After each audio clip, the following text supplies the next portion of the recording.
There are moments in a city when the air seems to hesitate, as if holding something it cannot speak.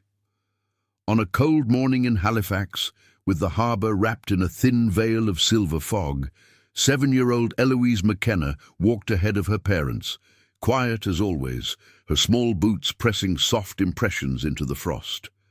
Nothing unusual moved around her, no lights, no figures, no sound beyond the distant hum of the shoreline.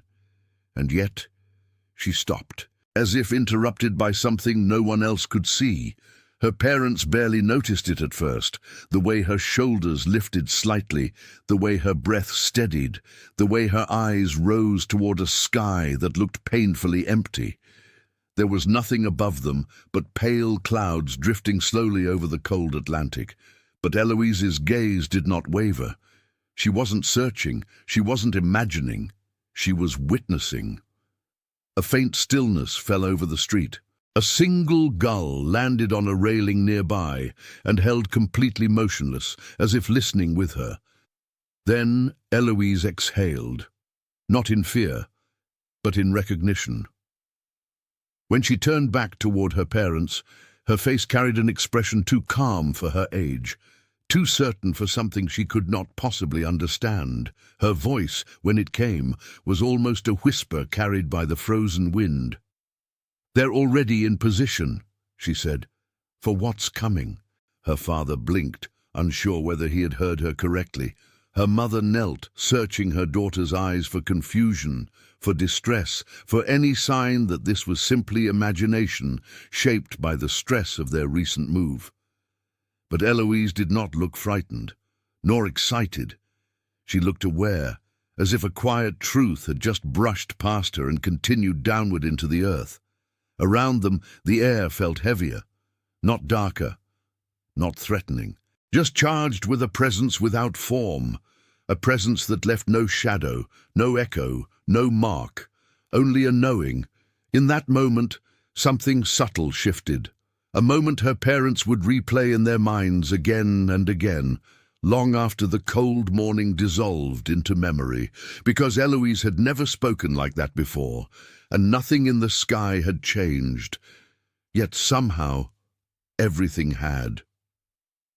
Eloise did not speak again during the walk home. She moved with that same gentle certainty, as though each step had already been mapped for her long before she placed her foot on the cold pavement. Her parents followed a few steps behind, exchanging quiet looks, unsure whether to question her or protect her from whatever had touched her attention that morning. The winter light hung low over Halifax, soft and diluted, brushing the tops of the houses with a pale glow that made everything appear suspended in time. It was the kind of morning when breath lingered longer in the air, when sound seemed softened, when even the sea kept its voice low. Eloise's father tried to make conversation, a simple attempt to ground the moment, but she didn't respond. She wasn't ignoring him.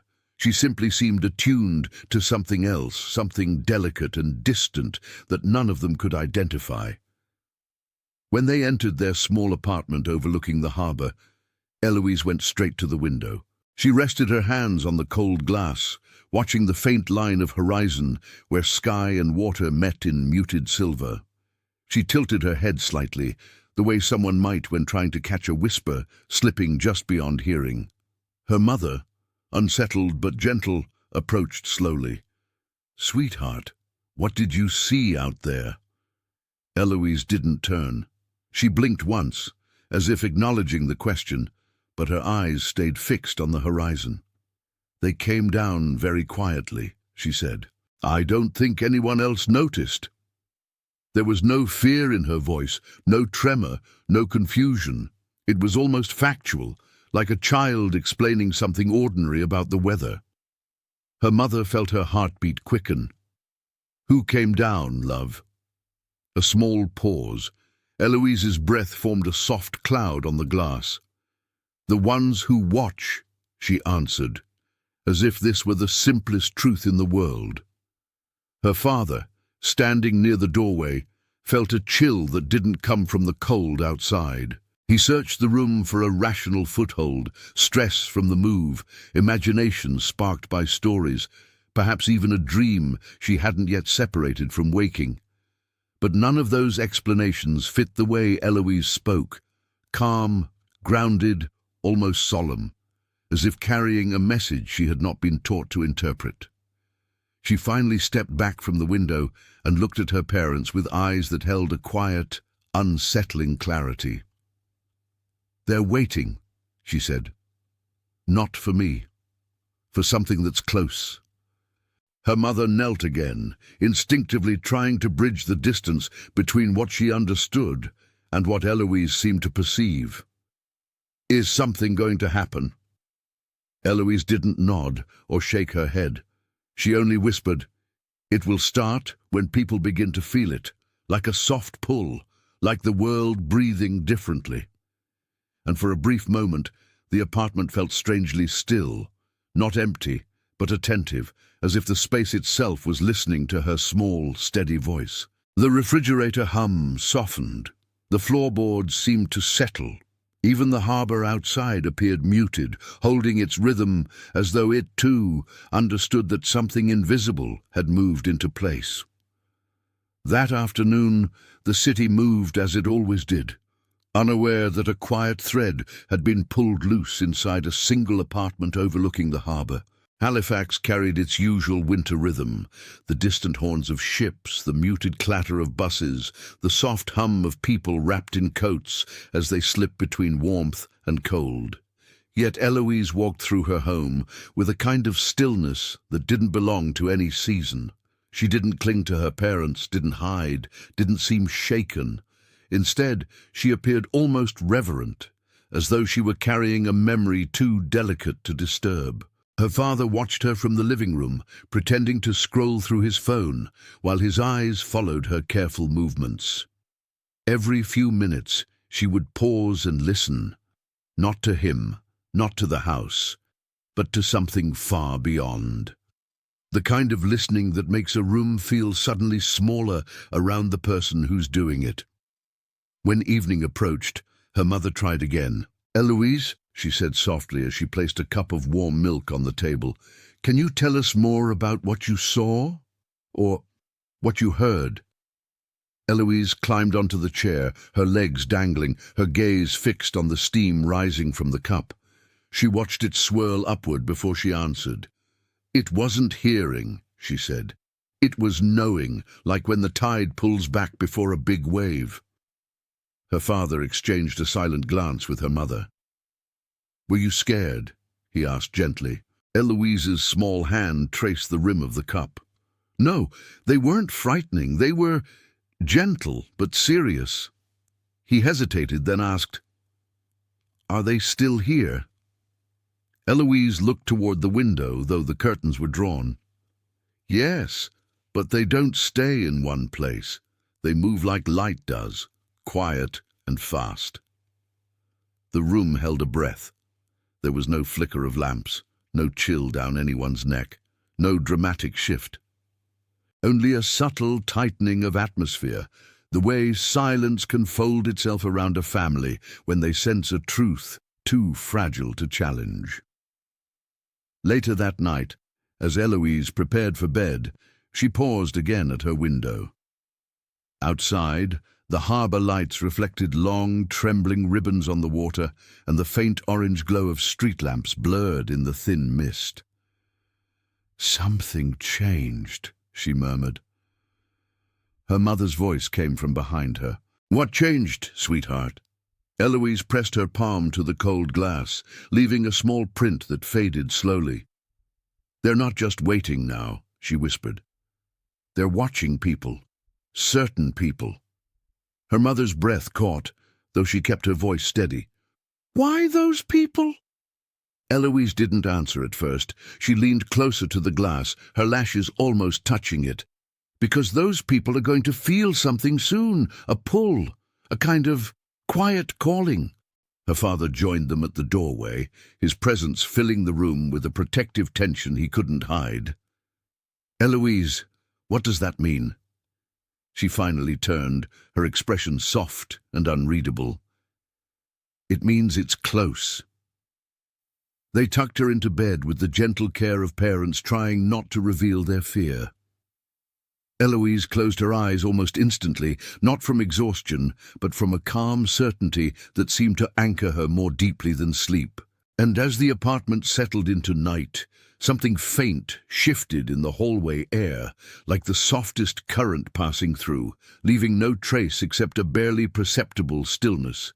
No lights flickered, no doors creaked, but her parents felt it, not as a presence, but as an awareness settling over the home, the kind that makes even silence feel measured, intentional.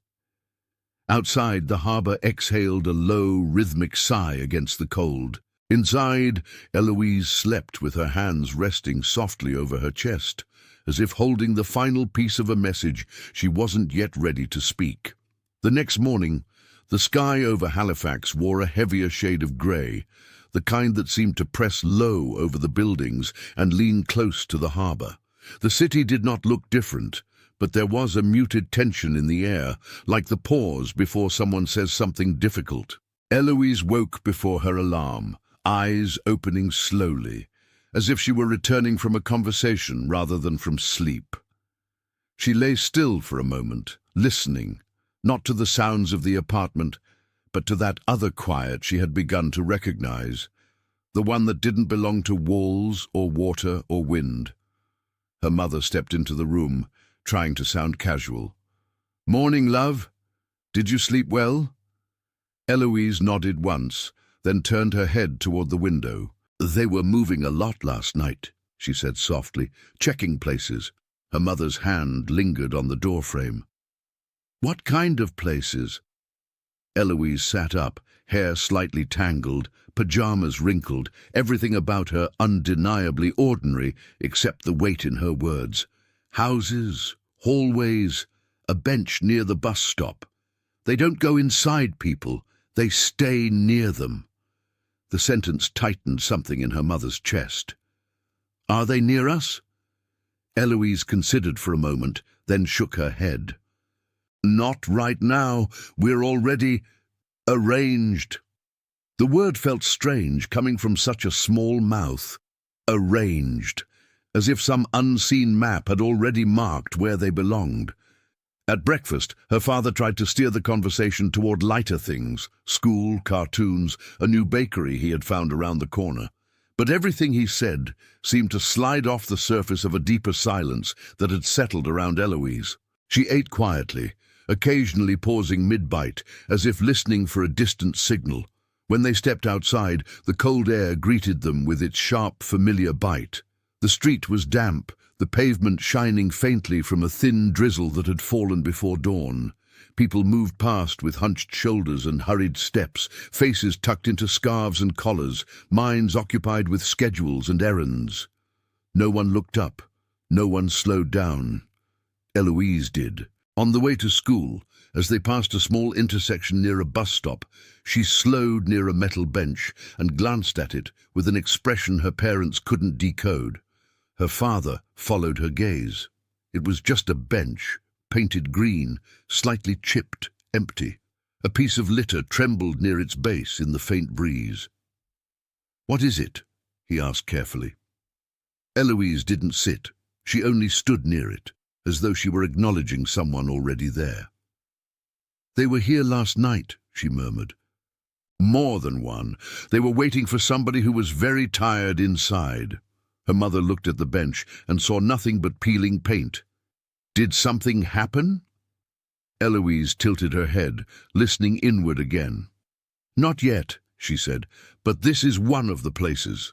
They continued walking, but her parents' steps had lost their automatic rhythm. Every street corner felt sharper, every doorway more present, as if the familiar layout of their neighborhood had been gently outlined by something invisible.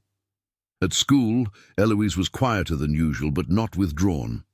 She listened to her teacher with the same focus as always, coloring carefully within the lines, answering when called on. If anyone looked at her casually, she would have seemed like any other 7-year-old. Soft voice, small hands, shy half-smile. Yet in moments when the classroom drifted into its usual blur of noise and movement, Eloise's attention would shift toward specific people. A boy at the back of the room who stared at his desk a little too long. A girl whose laughter dimmed quickly when no one looked at her. The teacher, Miss Harding, who paused at the window for a fraction of a second longer than necessary, her shoulders sagging just enough for someone observant to notice. Eloise noticed. During recess, while the other children ran through the thin layer of slush on the ground, she stood near the edge of the yard, looking toward the street beyond the fence. Cars passed. A dog barked. The world behaved as it always did.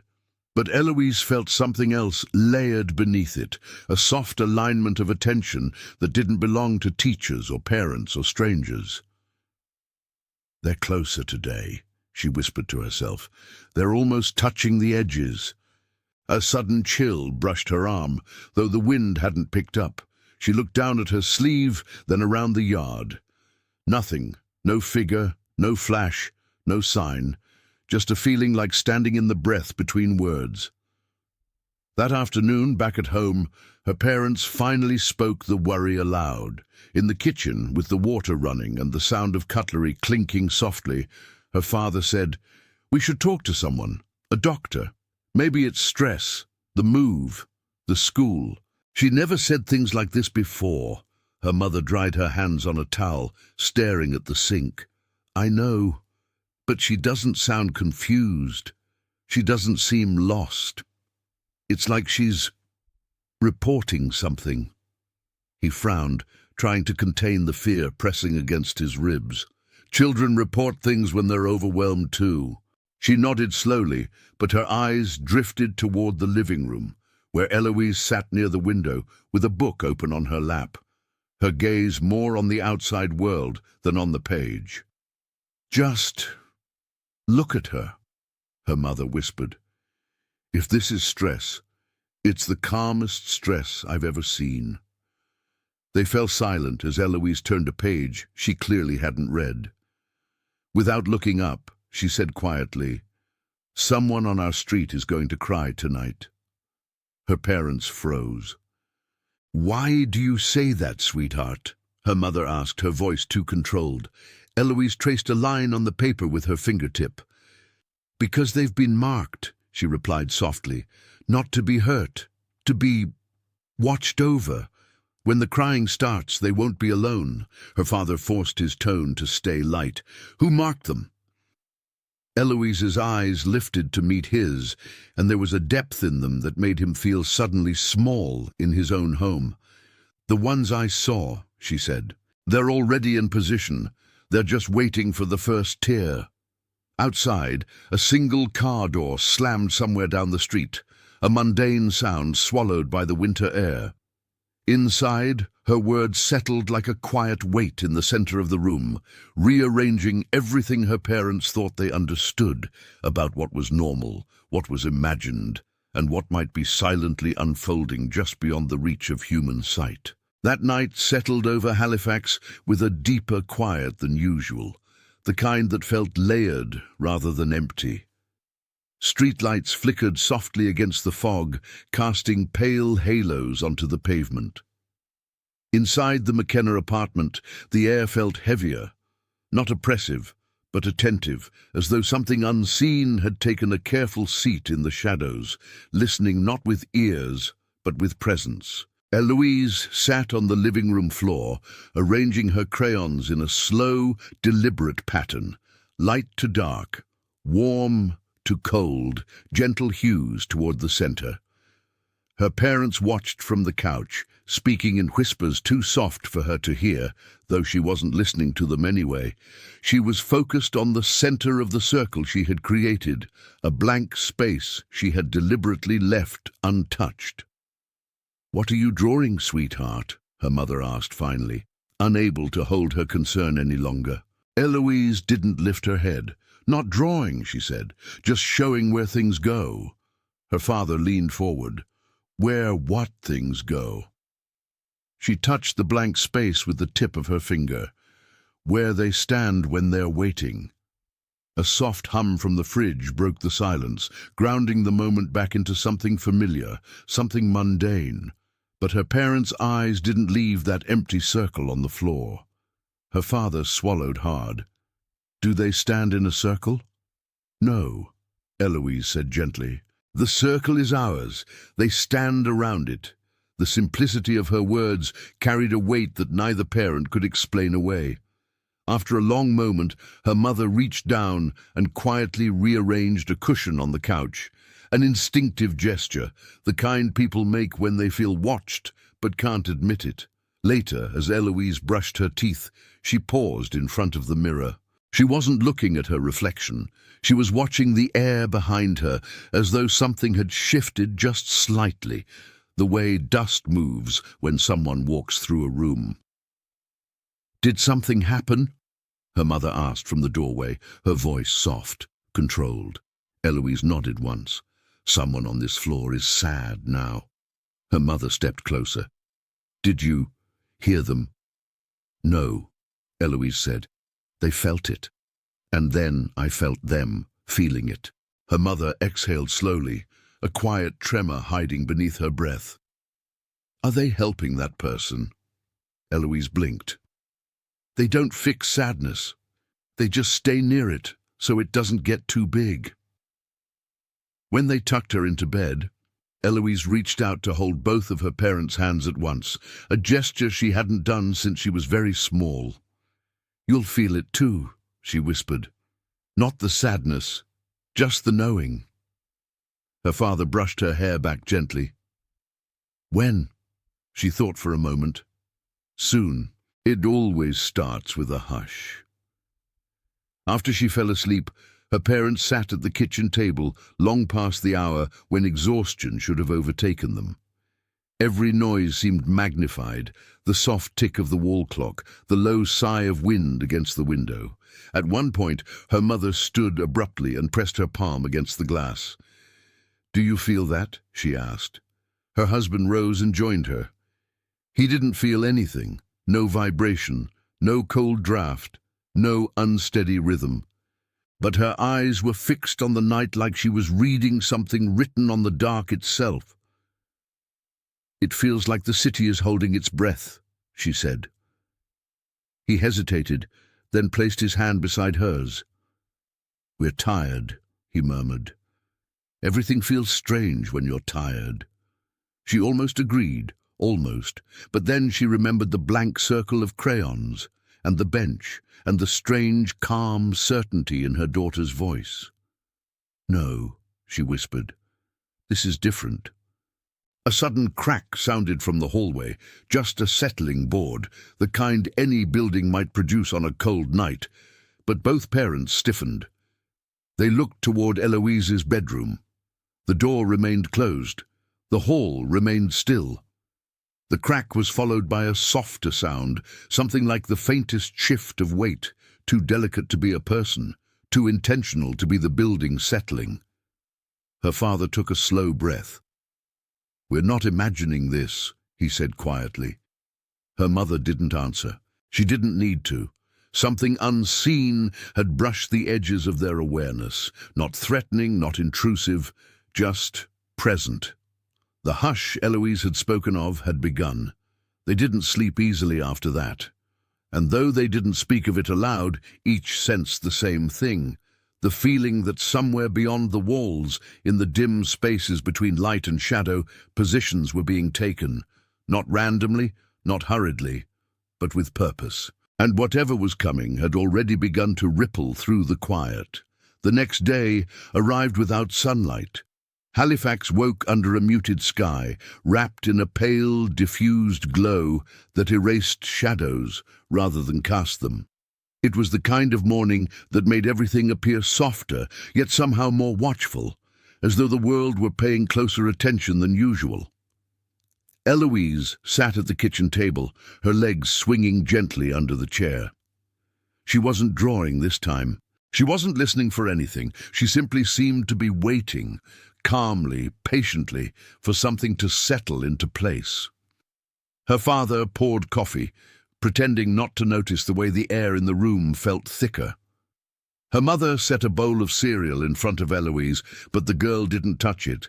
Instead, she whispered, "Someone was guided home last night." Her mother's hand stilled on the countertop. "What do you mean, sweetheart?" Eloise rested her chin on her folded arms. They followed the sadness until it was done.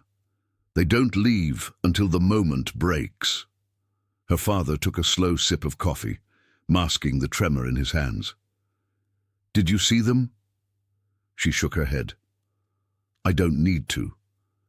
I feel when they close a circle."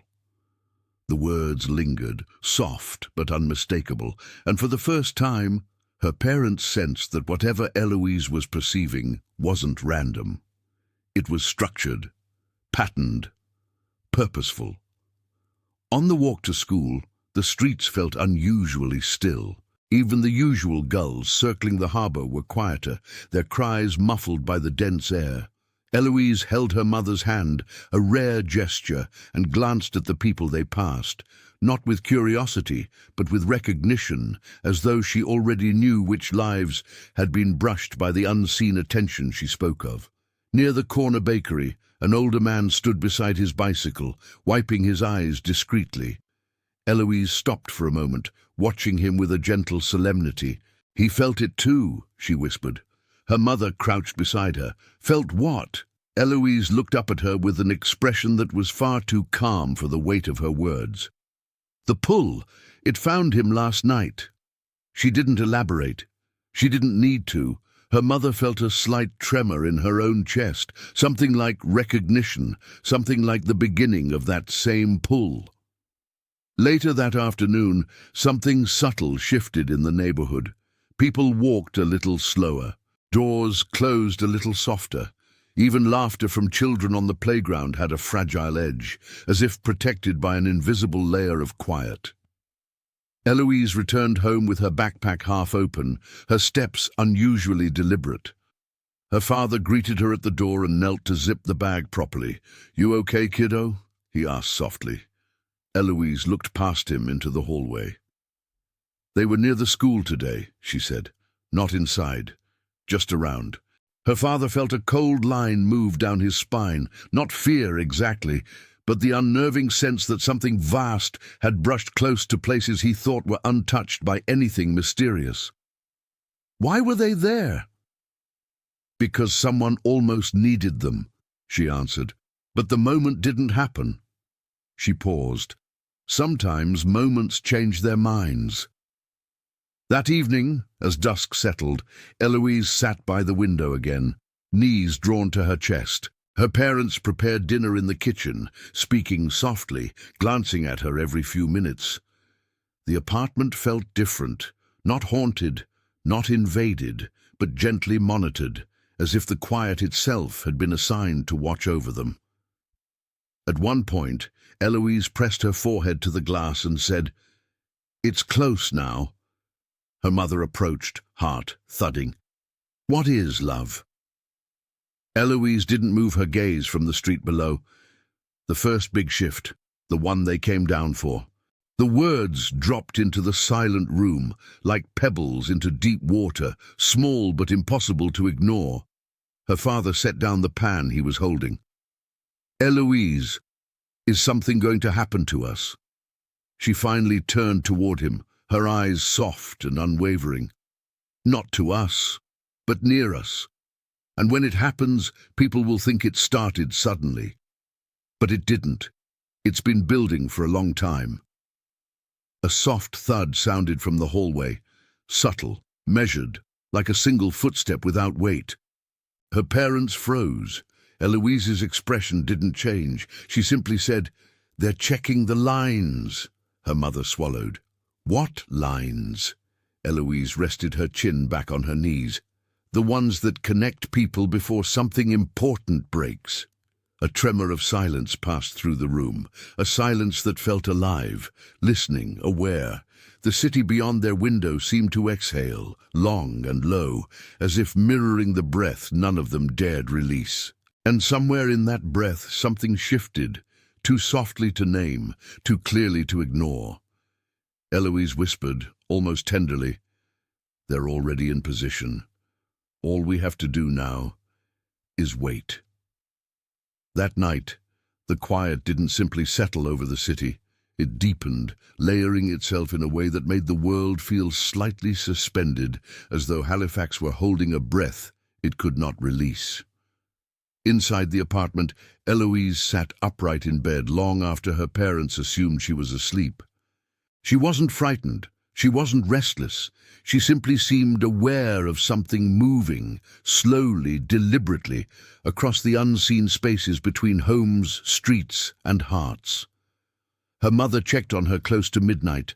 When she cracked the door open, she found Eloise awake, eyes open, hands resting calmly over her blanket. "Can't sleep, sweetheart," her mother whispered, approaching quietly. Eloise shook her head. "They're almost finished." Her mother sat on the edge of the bed. "Finished with what?" Eloise blinked slowly. "Putting everyone where they need to be." The phrasing chilled her mother, not because it sounded ominous, but because it carried the soft certainty of a truth Eloise wasn't inventing. Her mother reached out, brushing her daughter's hair away from her forehead. Does everyone have a place?" Eloise nodded. "Everyone who will feel the shift." A pause, delicate but firm, rippled through the room. "And we're already in ours." Her mother swallowed, nodding as if she understood, even though she didn't. Not really. She tucked Eloise in, kissed her gently, and lingered at the doorway for a long moment before turning off the light. But even after the room went dark, the air felt faintly lit by something neither lamp nor moon could claim. In the living room, her father sat slumped on the couch, hands clasped between his knees, staring at nothing in particular. When his wife joined him, he didn't look up. "She's talking again?" he asked quietly. She nodded. "It's getting stronger." A sigh escaped him, long, weary, lined with an emotion he couldn't name. "I don't know what to do. I feel like something is happening to her that we can't reach." His wife sat beside him, resting her head against his shoulder. "I think something is happening around her," she said softly. "She's just the one who feels it." They fell into silence, listening to the soft hum of the heater, the muted sway of wind against the glass, the distant sound of a car door slamming somewhere in the neighborhood. None of these sounds were unusual, and yet everything felt different, as though familiar noises were now part of a larger, silent pattern they couldn't decode. Around 2 in the morning, her father rose to get a glass of water. As he reached the sink, he paused. The apartment felt aligned somehow, as if each object, each corner, each breath of air had shifted just slightly into a more intentional arrangement. He didn't see anything. He didn't hear anything. But he felt the shift like the faintest change in gravitational pull, a subtle rearranging of stillness. He whispered into the dim light, "What are you waiting for?" The question wasn't directed at Eloise. It wasn't directed at himself. It was directed at whatever unseen presence had stretched itself quietly across their lives. There was no answer, just a sensation, a soft tightening of the silence, like someone gently drawing a curtain that no human hand could touch. When morning finally broke, the light that entered the apartment was different. Not brighter, not warmer, just more focused, as though it had been filtered through something attentive. Eloise walked into the kitchen with a steadiness that made her appear older than she was. Her parents watched her carefully as she sat at the table, hands folded neatly before her. "It's today," she said. Her father's breath caught. "What happens today, sweetheart?" Eloise looked toward the window, her eyes tracing the shape of the harbor beneath the pale winter light. "The first one." Her mother stepped closer. "The first what?" Eloise answered gently. "The first moment they came for." Her parents exchanged a glance filled with worry and quiet dread. Her father crouched beside her. "Will something bad happen?" Eloise shook her head. "No, something heavy. Something that will make someone bend, but they won't break. Her voice softened, becoming almost tender. That's why the watchers are already here. As the day unfolded, Eloise grew more introspective. She moved through the apartment with the same calm certainty, pausing occasionally near doorways, windows, and hall corners, as though sensing faint lines connecting one space to another. Her parents followed her with their eyes, afraid to interrupt, afraid to ask, afraid of the answers. Late in the afternoon, Eloise paused near the front door, placing her palm against it. "It's starting," she whispered. Her father approached her slowly. "Can you tell us where it will happen?" Eloise stood very still. "Close," she said. "Someone nearby is going to feel something break inside, but they won't be alone when it happens." Her parents stared at her, hearts pounding in their chests. They waited for her to say more, but she simply lowered her hand from the door and added with a quiet finality that sent a shiver through the room. "Everything is already in position." The apartment fell silent, not an empty silence, but a held one, like the hush before a bell is struck. The shift began so quietly that neither of Eloise's parents recognized it at first. It did not arrive with a sound, or a flicker, or a tremor. It came the way dusk settles on the ocean, slowly, almost politely, dimming edges before touching the center. Late afternoon light seeped into the apartment in a muted shade of gold, casting soft warmth across the kitchen floor. Outside, the hallway of the building carried its usual noises: distant footsteps, a muffled door closing, the hum of a neighbor's television. Ordinary sounds, familiar ones. And yet, beneath them, something else pulsed, something low, steady, and deliberate, like a heartbeat wrapped in distance. Eloise stood near the living room window, her small body still, her hands relaxed at her sides. She didn't look tense or afraid. She simply listened inward, her expression calm in a way that felt older than her years. Her parents hovered near the doorway, afraid to move too quickly, afraid to speak too loudly, unsure of their own roles in a moment that clearly wasn't theirs to command. A sudden quiet fell over the hallway outside, the kind of quiet that happens when everyone simultaneously pauses without knowing why. Then came the sound, a single, soft knock on a door down the hall. Not their door, a neighbor's. Eloise's breath deepened. "It's there," she whispered. Her father stepped closer. "What is, sweetheart?" Eloise didn't answer immediately. Instead, she closed her eyes, letting the silence guide her. When she opened them again, her gaze was steady. "The moment," she said, "the one that bends someone without breaking them." Her parents exchanged a look filled with helpless tenderness. They wanted to gather her up, to protect her from whatever unseen thing she was sensing, but they knew this wasn't something protection could alter. A muffled cry carried faintly down the hallway, a single, fragile sound, quickly swallowed by silence. Eloise's mother pressed her hand to her chest. "Oh my God, someone's hurt." Eloise turned toward her, shaking her head gently. "No, someone's heart opened too fast." Her father whispered, "How do you know that?" "Because they felt it," Eloise replied, "and when they feel something that strong, I feel them feeling it." She moved toward the door slowly, not to open it, not to intervene, but simply to stand near it. As she approached, the air in the room shifted, tightening with a subtle awareness, as if invisible attention had gathered more closely around their home. Eloise placed her palm on the door, her small fingers pressing lightly against the wood. "They're with them now," she whispered. "The watchers." Her mother stepped forward, trembling. "Are they helping that person?" Eloise nodded. "They don't fix the pain. They hold the edges so it doesn't spill too far." In the hallway, another soft sound echoed, a shaky exhale, the kind someone makes when the weight they've been carrying finally slips through their fingers. Eloise's eyes softened. "It's happening," she said. The bend. Her mother felt tears fill her eyes without understanding why. Something about the calmness in Eloise's voice, the gentleness in her posture, the strange holiness of the moment, they all pressed against her heart in a way she couldn't explain. Her father leaned closer to Eloise. "Can we do anything?" She shook her head. "It's not ours. We just listen."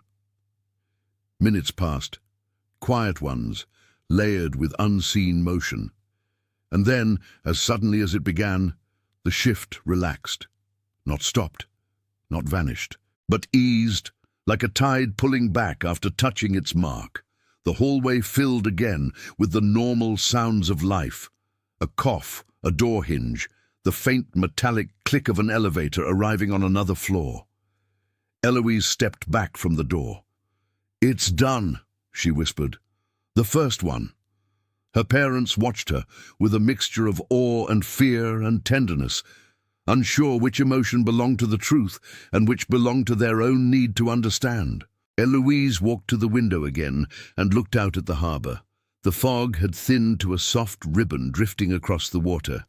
The city lights shimmered in muted reflections. "They're moving to the next place now," she said quietly. "Tonight or tomorrow. It doesn't matter. They're already ready." Her father approached her cautiously. "Will there be more moments like that?" Eloise nodded. "Many, but they won't all be sad. Some will be beautiful. Some will open things in people that have been closed for too long." Her mother knelt beside her. "And will you always feel them?" Eloise took a long, thoughtful breath. "Only until everyone's in place. After that, the watchers won't need me to pay attention anymore. They'll know the way." Her parents held her shoulders gently, each understanding without words that their daughter's awareness was not a gift nor a burden, but something ancient passing quietly through her, like light through water. As dusk settled fully over Halifax, Eloise remained by the window, staring into the deepening quiet. Her voice, when it came, was almost a breath. "They're already in position for what's coming." And for the first time her parents didn't flinch at the words. They simply stood beside her, listening to the hush, feeling the shift in themselves as well. Whatever had descended onto their lives had not come to frighten or threaten. It had come to witness, to align, to prepare, and the city, wrapped in its silver calm, seemed to understand, even if it would never speak of it.